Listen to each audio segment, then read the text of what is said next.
Lyra stood at the edge of the crystal observatory, her silver hair catching the last rays of the dying sun. She had been waiting for this moment for so long that sometimes she wondered if it would ever actually come. The prophecy was carved into the ancient stones of the temple, written in a language so old that even the oldest elves struggled to read it. But Lyra could read it. She had spent the last 100 years studying every word, every symbol, every hidden meaning tucked away in those ancient texts. Her pointed ears twitched as a cool wind swept across the mountain peaks, carrying with it the scent of something strange and foreign, something that did not belong to this world. The shadow creatures had grown stronger every year. They were not alive in any way that the elves understood. They were pieces of darkness given form and hunger, creatures that fed on light and warmth and hope. They consumed entire forests, leaving behind nothing but frozen wastelands where no plant could grow and no animal could survive. The elves had built walls of magic around their cities, but even those walls were beginning to crack. The shadow creatures were too many now, and they grew stronger with each passing season. Lyra was considered strange among her people, even for an elf who lived for thousands of years. She had the gift of dragon bonding, a rare ability that only one elf in 10,000 possessed. Her dragon was named Ember, a creature of impossible beauty with scales that shifted between deep purple and molten orange. Ember had been with Lyra since she was barely more than a child, when she had found the young dragon caught in a hunter's trap on the edge of the western mountains. She had freed the dragon without thinking about the danger, and in that moment of pure compassion the bond had formed between them. Now, after 300 years together, Ember was as much a part of Lyra as her own heartbeat. The other elves respected Lyra, but they also kept their distance from her. Dragon riders were rare and powerful, but they were also unpredictable. They answered to the dragons first, and to the council second. Lyra did not mind the isolation. She had Ember and she had her research. She had the prophecy and the hope that maybe, just maybe, there was still a way to save their world from the creeping darkness. It was Lyra's grandmother who had first told her about the prophecy. Her grandmother was one of the oldest elves alive, having seen more than 5,000 summers. She had been a keeper of the ancient texts in the Grand Temple, and she had discovered the prophecy hidden in a vault that had been sealed for 2,000 years. The prophecy spoke of a chosen one from another world, someone not born of elf blood but of human blood. This person would have the power to close the gates between worlds, to seal away the shadow creatures forever. For years, Lyra had thought the prophecy was just a story, something the ancient elves had written because they wanted hope. But then strange things began to happen. The barrier between worlds grew thin. On certain nights when the 3 moons aligned in the sky, a shimmering portal would appear high above the crimson cliffs. It would open for only a few moments before closing again, but it was real. Lyra had felt the presence of another world calling through that portal. She had felt the presence of human minds, different from elf minds, more instinctive and more adaptable. Lyra began her search 5 years ago. She gathered a small group of warriors and explorers, elves who were loyal and brave and willing to take risks. They climbed the highest mountains and explored the deepest caves. They searched through ancient ruins and forgotten cities. They questioned the oldest elves and studied the most mysterious texts. And finally, they found the answer. The portal would open again, and this time it would stay open long enough for something to fall through. Something from the other world. Something human. The night of the portal opening, Lyra stood with her small group on the highest peak of the Crimson Cliffs. Ember circled overhead, her massive wings beating steadily against the star-filled sky. The 3 moons were rising, and as they moved into alignment, the air began to shimmer. The portal opened like a wound in the fabric of the world itself, and through it came a sound like thunder and a light like nothing Lyra had ever seen before. Then something fell through. A human body tumbled through the portal, spinning wildly, and crashed down into the deep snow that covered the ravine below. The portal snapped shut immediately, leaving the night sky whole and unbroken once more. Lyra and her companions rushed down the mountainside as quickly as they could move, their feet finding purchase on slopes that would have been impossible for any other race to navigate. They found the human half buried in snow at the bottom of a ravine. He was still breathing, his chest rising and falling in shallow gasps. His skin was different from elf skin, less translucent and more golden, like honey in sunlight. His ears were round and flat against his head. His body was smaller and less graceful than she expected from someone so important. but there was something about him that seemed unbroken. Despite falling through a portal between worlds and crashing into a frozen ravine, he was still alive. His body was showing no signs of serious injury. One of Lyra's companions, a warrior named Kestra, knelt beside the human and checked for injuries. She looked up at Lyra with wonder in her eyes. "I have never seen anything like this," Kestra said. "A fall like that should have killed him instantly. But there is barely a scratch on him." Lyra knelt beside the human, studying his face carefully. He was not as beautiful as elf warriors were, not as perfectly formed by centuries of careful breeding. But there was something compelling about his features. His face suggested struggle and experience and a kind of stubborn determination that reminded Lyra of Ember when she had been trapped in that hunter's trap. This human had survived something impossible to get here. Whatever had brought him through that portal, he had the strength to make it. The human's eyes flickered open. He stared up at Lyra with confusion and fear mixing together in his dark brown eyes. His mouth opened and he tried to speak, but only hoarse sounds came out. "Do not try to move," Lyra said gently. She reached out and placed her hand on his forehead, and she poured calm and reassurance into him through that touch. It was a simple elf magic, nothing complicated, just the basic comfort that any elf could offer. "You are safe now. You have come to us from far away, but you are safe." The human's breathing began to slow. His eyes closed again, but this time it was not from shock. It was from exhaustion. His body had survived the impossible journey, but his mind and spirit were utterly drained. Lyra signaled to her companions, and they carefully prepared a transport. They wrapped the human in warm furs and created a careful path down the mountainside that would not jostle him too much. As they made their way down, Lyra looked back up at the sky where the 3 moons were still aligned. She thought about the prophecy and about the human they were bringing back to their cities. She thought about the shadow creatures waiting in the darkness beyond the walls of their magical barriers. She thought about the future that might come if this human truly was the chosen one they had been waiting for. Ember flew alongside them, occasionally dipping down to fly directly over the transport. The dragon seemed to know that something important was happening. She had lived long enough to sense the significance of moments that would change the course of history. As they finally reached the gates of Lyra's home city, the great crystal towers gleaming in the moonlight, Lyra felt something shift inside her. She did not know yet if this human could truly save their world, but she was certain of one thing: nothing would ever be the same again. The human would wake in a world he did not understand, surrounded by beings he had never imagined could exist. He would be confused and frightened and alone, but Lyra would be there to guide him. She would teach him about their world and their struggles. She would help him understand the prophecy and his role in their fate, and whether he knew it yet or not, his life had already changed forever the moment he fell through that portal into Lyra's waiting arms. Ember landed on the high towers above the city, and she sang a long, low note that echoed across the crystal spires. It was a song of greeting and a song of hope. It was a dragon's way of saying that the long wait was finally over. The chosen one had come. Mark woke to the feeling of soft fabrics against his skin and the sound of water flowing gently somewhere nearby. His eyes opened slowly, and for a long moment he could not remember where he was or how he had gotten there. The last thing he remembered was falling. He had been hiking on a mountain in Colorado when the air had shimmered and twisted in a way that made no sense. Then he was falling through something that felt like ice water and lightning combined, and everything went black. Now he was lying on a bed that seemed to be carved from a single piece of crystal, covered in furs and silks that felt like nothing he had ever touched before. The room around him was equally strange.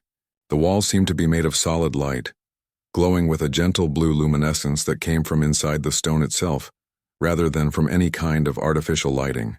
There were no electrical wires, no switches, no technology that Mark recognized at all. It was like stepping into a fantasy novel, except it was real. Mark sat up slowly, testing his body carefully. Strangely, he felt better than he had in years. His old shoulder injury from a football accident in high school was gone.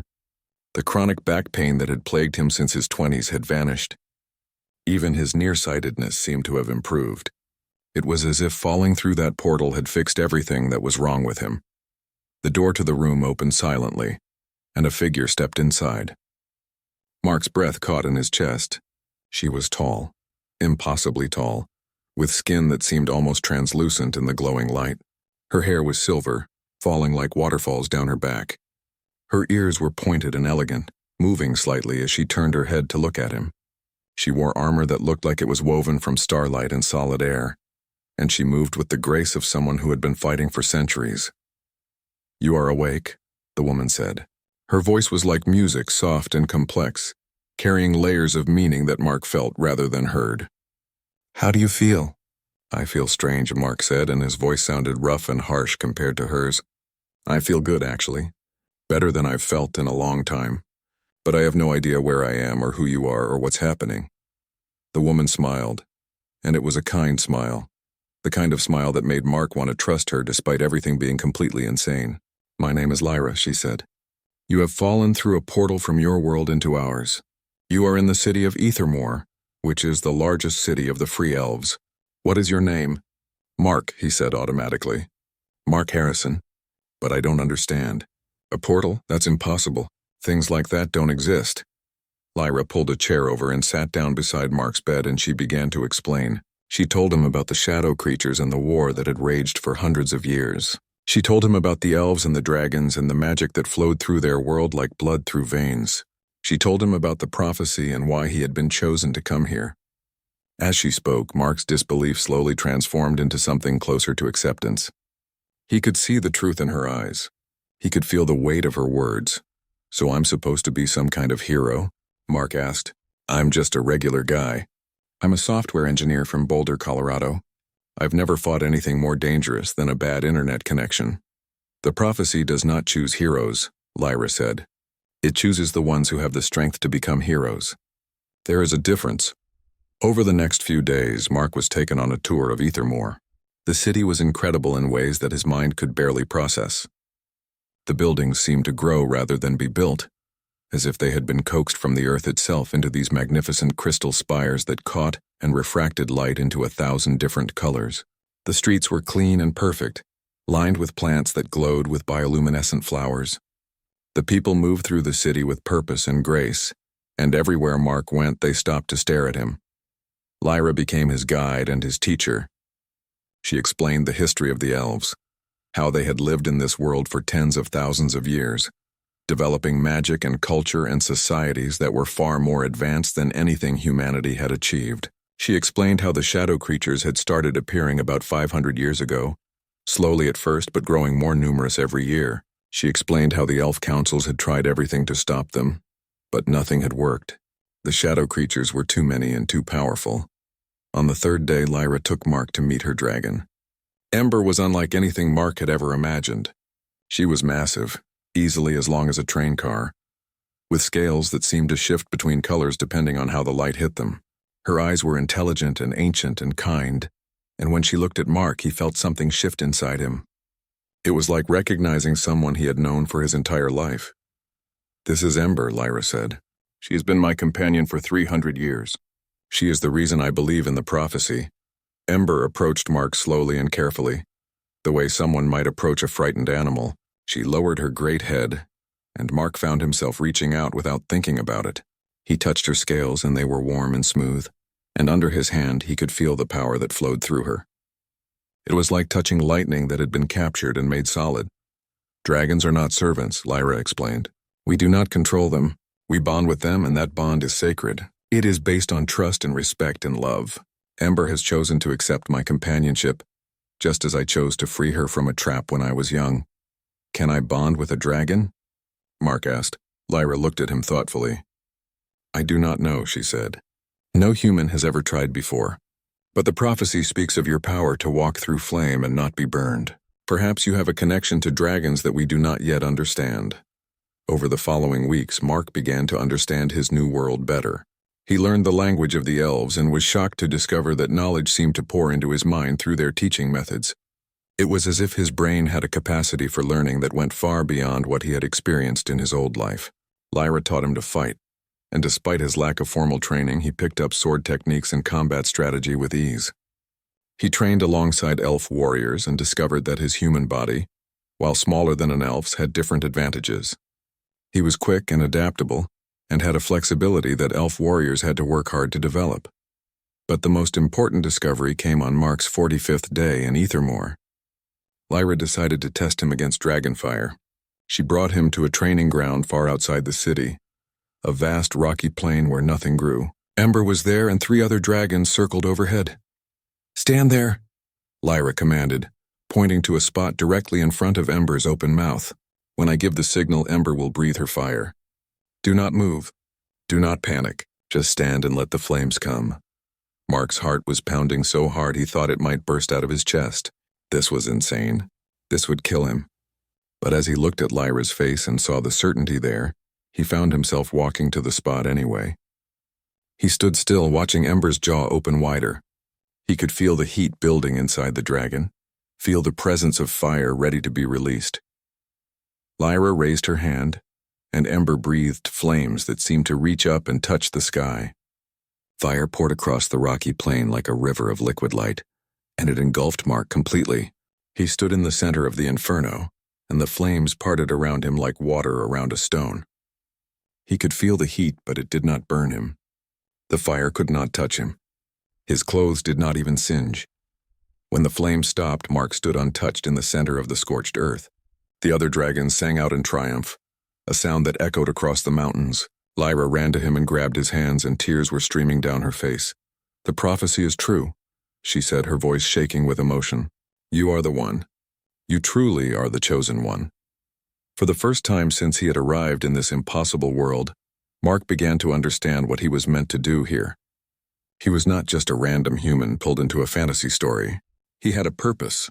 He had a destiny, and it was only just beginning to unfold. That night, as Mark looked out over the crystal towers of Aethermore glowing in the darkness, he thought about his old life in Boulder. He thought about his apartment and his job and his friends. He wondered if they were looking for him, if they had found his hiking gear and reported him missing. But strangely, he did not feel sad about what he had left behind. He felt like he had finally found the place where he was meant to be. His real adventure was only just beginning, and he had a feeling that nothing in his old life could have prepared him for what was coming next. 3 months had passed since Mark had arrived in the world of the elves, and his entire existence had transformed in ways he could never have predicted. He was no longer the software engineer from Colorado who spent his days staring at computer screens. He was becoming a warrior, someone who could stand beside the greatest fighters the elves had ever trained and hold his own against them. More than that, he was becoming someone important to Aethermore. The prophecy that Lyra had discovered had spread through the elf cities like wildfire, and now thousands of elves believed that Mark was the key to their salvation. But Mark was beginning to feel the weight of that expectation, and it was crushing him in ways he could not quite explain to Lyra.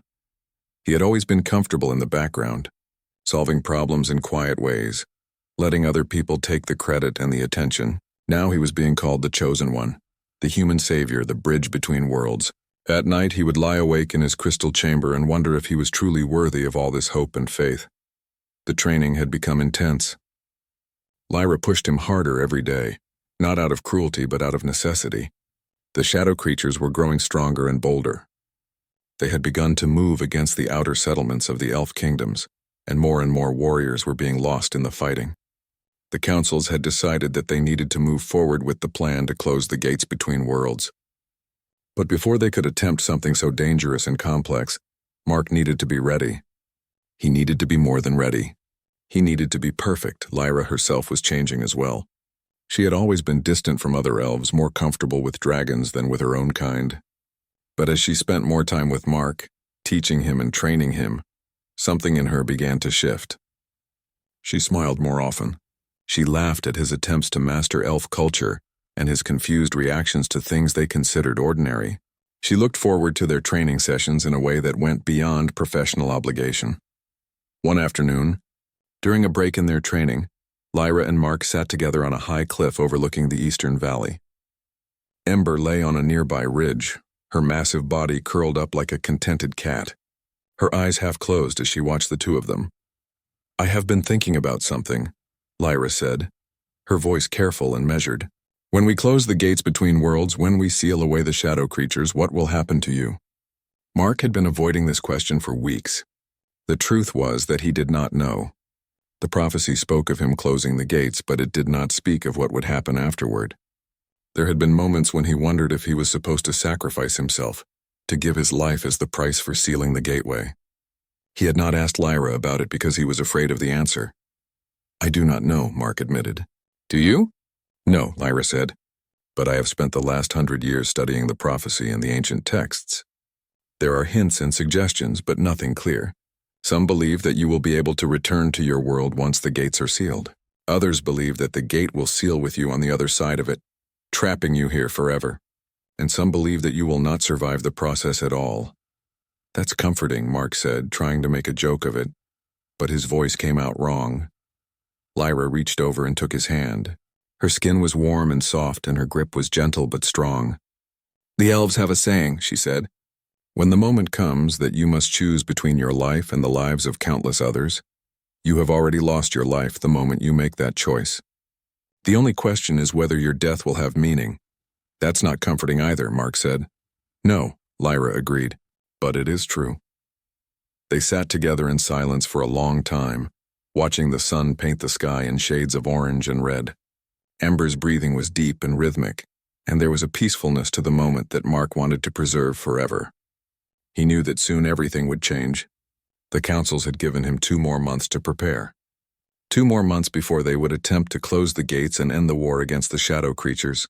2 more months before Mark might have to die.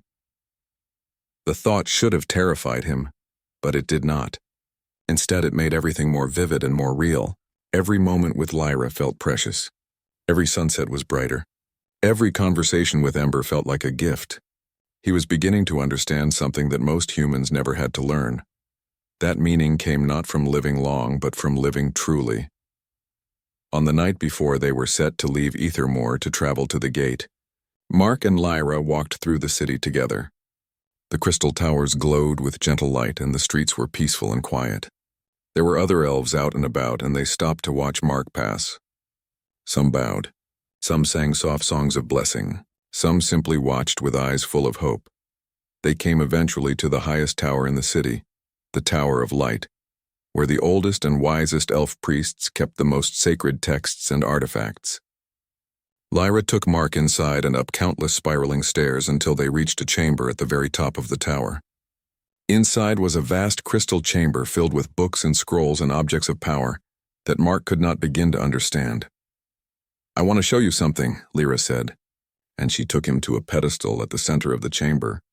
On the pedestal sat a single crystal, glowing with inner light. "This is the seal crystal," Lyra explained. "It is the only thing that has the power to close the gates between worlds. It was created by the ancient elf priests 5,000 years ago, before the shadow creatures ever existed, before they even knew they would need it.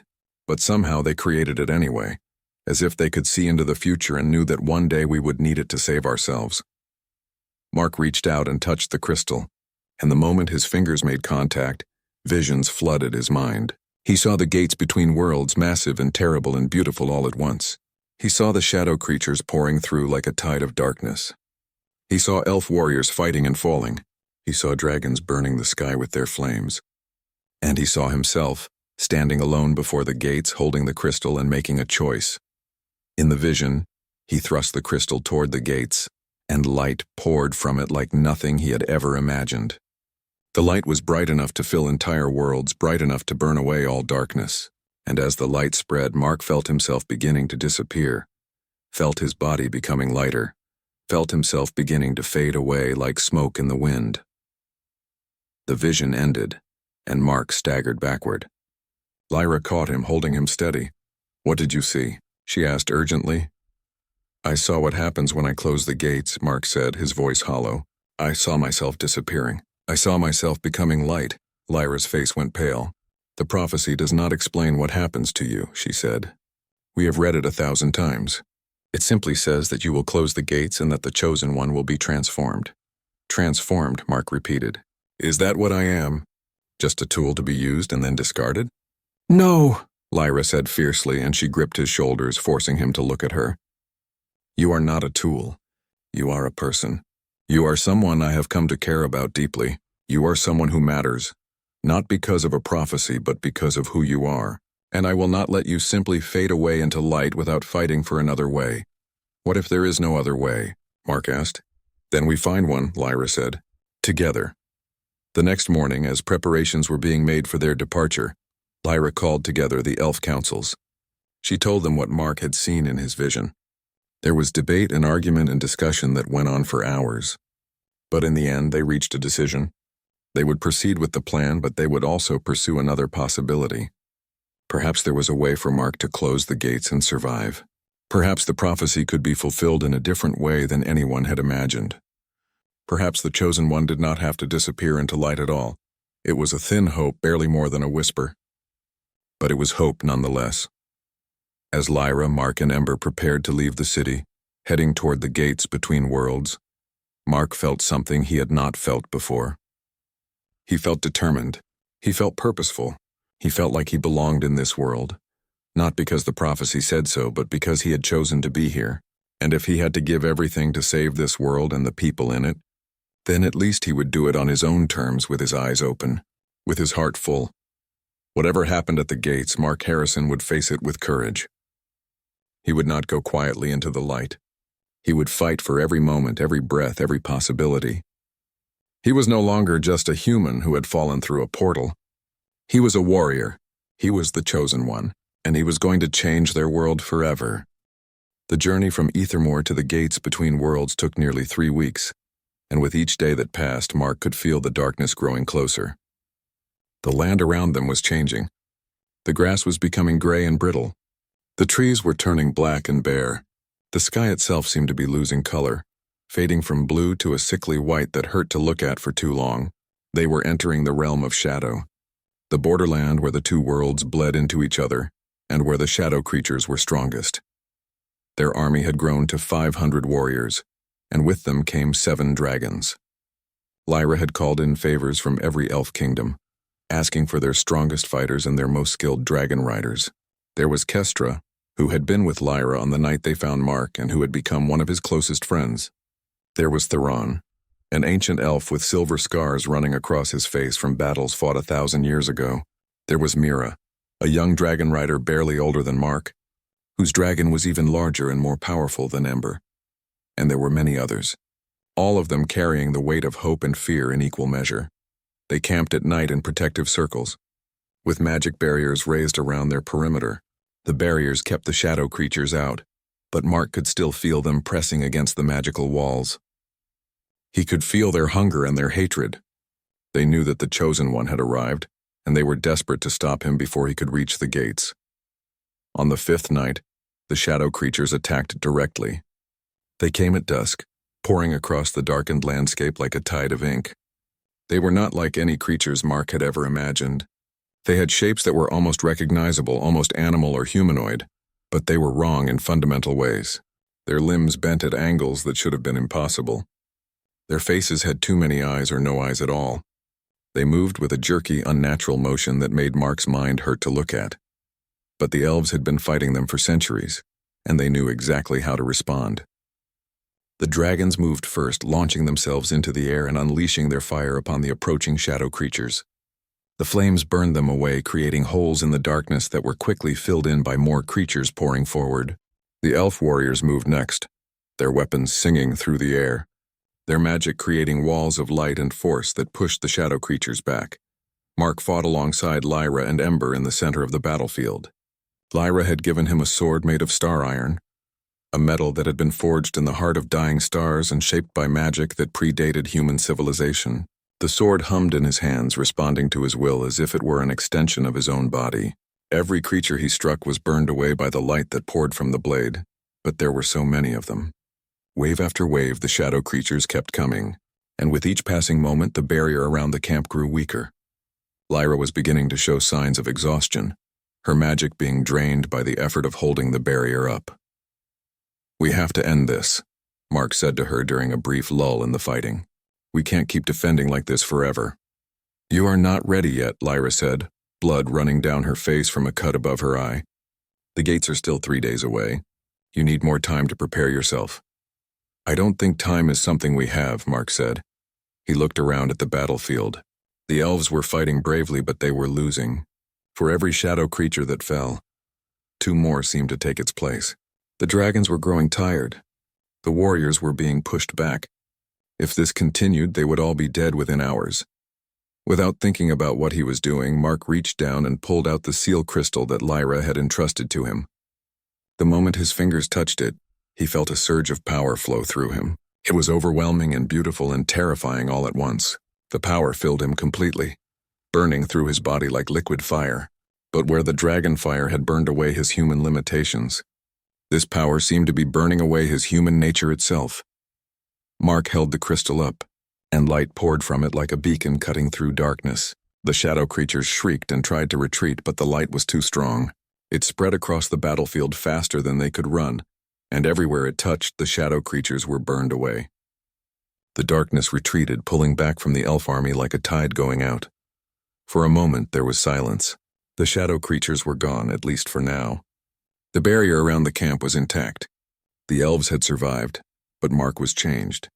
He could feel it in every fiber of his being. His body felt lighter, less solid. His skin seemed to glow faintly from within. When he looked down at his hands, he could almost see through them. The crystal was growing heavier in his grip, and he could feel it pulling at him, drawing him towards something he could not see. "Mark," Lyra said urgently, reaching for him.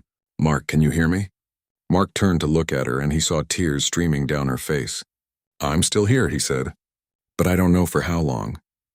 "The gates are 2 days away," Lyra said. "We can reach them if we travel through the night." They did not stop that night. The entire army moved forward without rest, pushing toward the gates between worlds. Every moment that passed, Mark could feel himself changing more. His body was becoming less physical, more ethereal.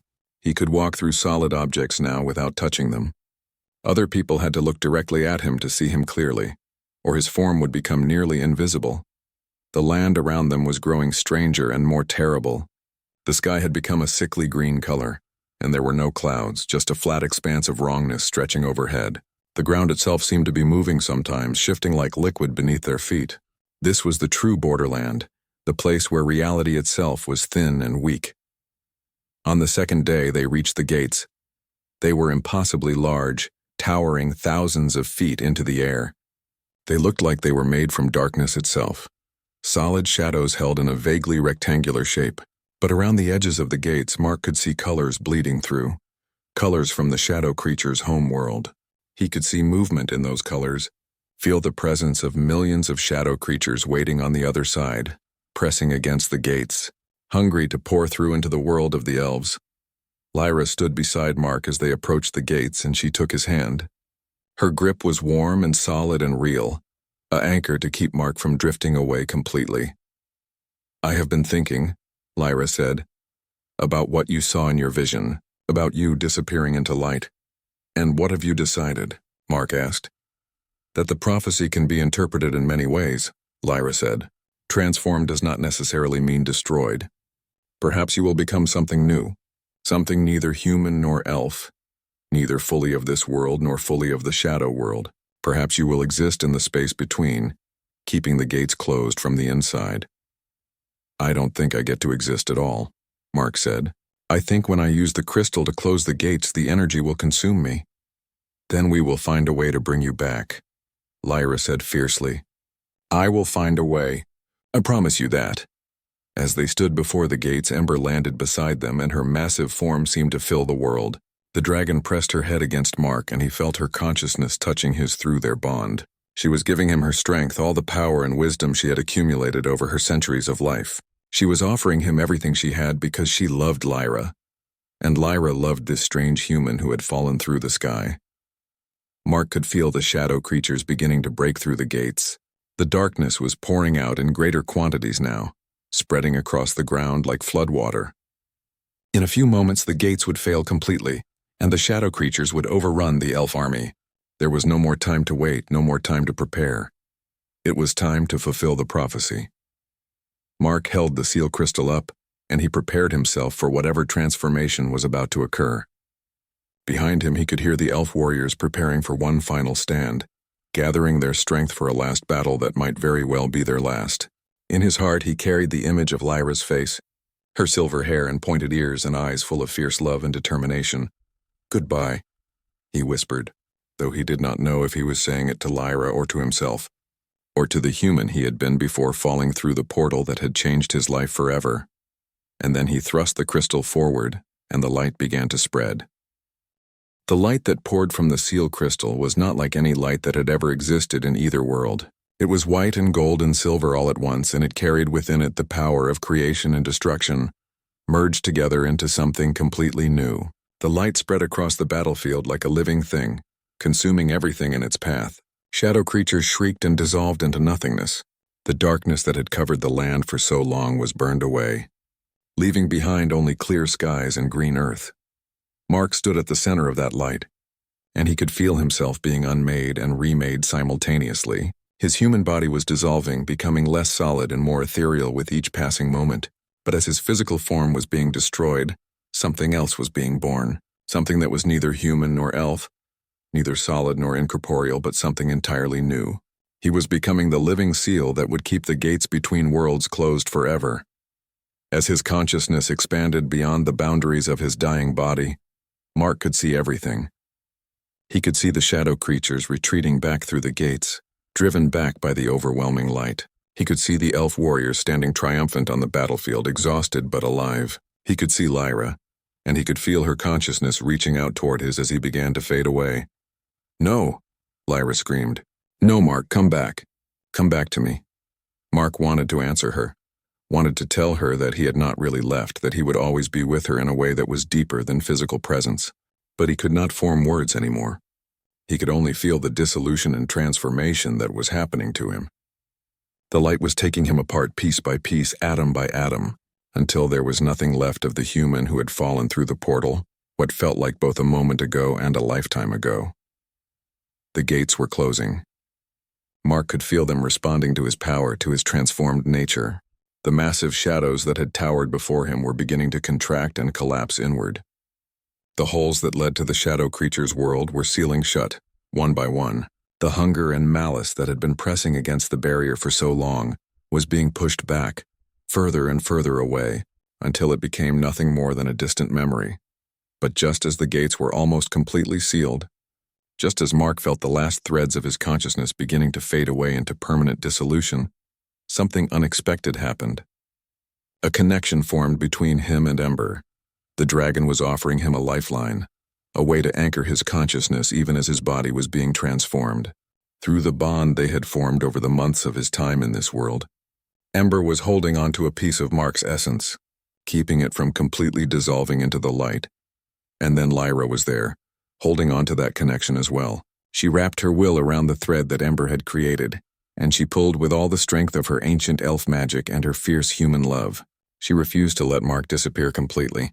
She refused to accept a world where the chosen one was transformed into nothing but a sealed gate standing between worlds. The light exploded outward one final time, so bright that everyone on the battlefield had to cover their eyes.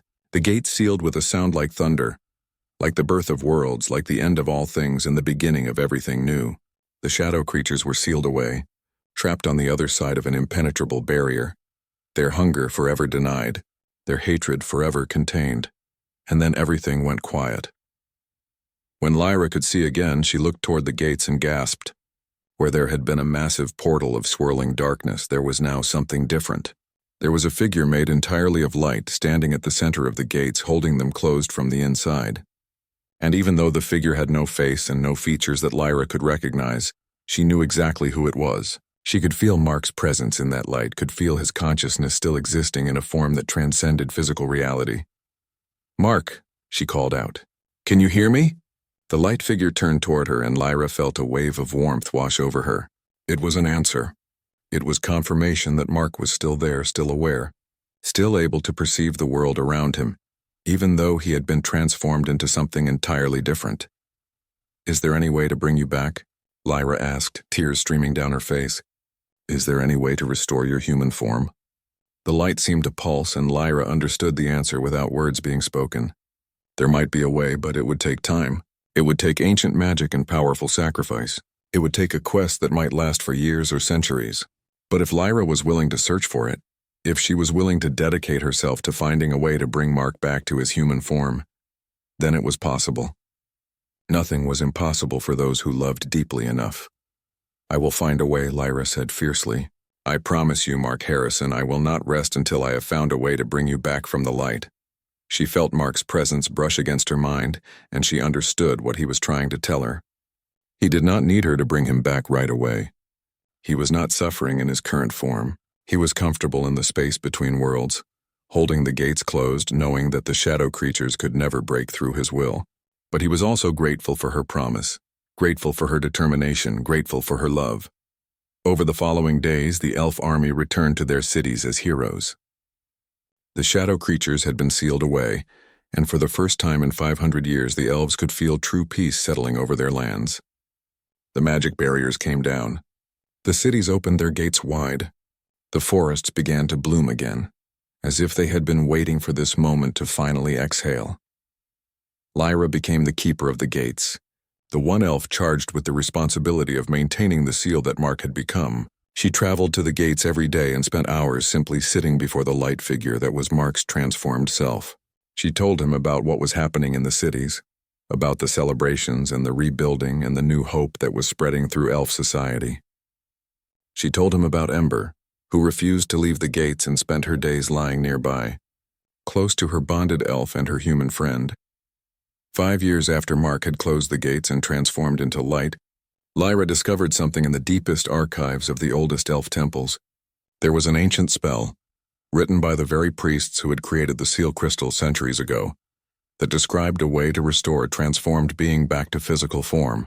The spell was complex and powerful, and it would require the combined magic of every dragon rider in the elf kingdoms working together. But it was possible. Lyra gathered the dragon riders from every elf city. She explained what she had discovered and what she was planning to do. And to a person they agreed to help her. They owed Mark their freedom. They owed him their lives. If there was a chance to restore him to his human form, then they would seize that chance with both hands. The spell took 3 days to perform. All the dragon riders stood before the gates with their dragons, their hands joined together, their magic flowing in a single unified current toward the figure made of light. Lyra stood at the center of the circle, holding Mark's hand even though his hand was made of nothing but pure energy now. She poured everything she had into that spell, all her magic and all her love and all her determination. And slowly, incredibly, Mark began to change back. The light that made up his form began to take on shape and substance. Features began to emerge from the brightness. Arms and legs and a torso took form.